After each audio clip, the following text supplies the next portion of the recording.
Boeing, when we'd asked them why they didn't put the MCAS system in the manuals, they resorted to, well, we didn't want to overload the pilots.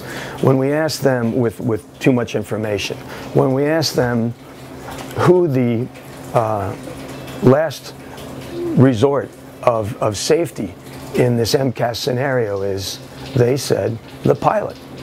And we came back with, well, then why would you design a system that drives the stabilizer trim full nose down, where a pilot cannot override it with elevator authority? You've taken the pilot out of the safety loop. And that was so, that raised so many red flags to us. When Boeing left, we filed the FOIA requests. We even asked what the probability of another accident was, and we weren't happy with their answers. It's just become obvious that some people knew there was a mathematical probability of this happening before the Lion Air crash. There was certainly even a smaller mathematical probability of it happening after the Lion Air crash. That's why I directed APA Legal to fill out those FOIA requests and get them into the government. You can see from the audio tape, or hear yourself from the audio tape, they were extremely concerned about a critical flight control law, that they were so concerned that they felt it should be corrected within 6 weeks. 6 weeks was mentioned 2 or 3 times, 3 times actually. And they even went on to say that the normal process included a 90-day public comment period, that they didn't want to wait for that.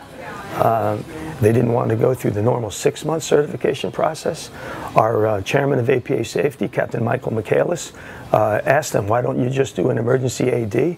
And that particular question, I believe the Boeing engineers dodged. You heard it yourself. They said, well, we need to know what we're fixing. I thought that was a cute answer, to be kind.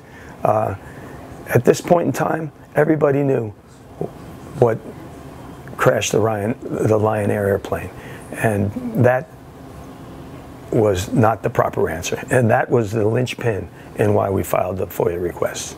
This had never happened in any of our other airplanes. It was unique to the MAX, and the only thing different between the MAX control law and the NG control law, the most significant difference was the MCAS system.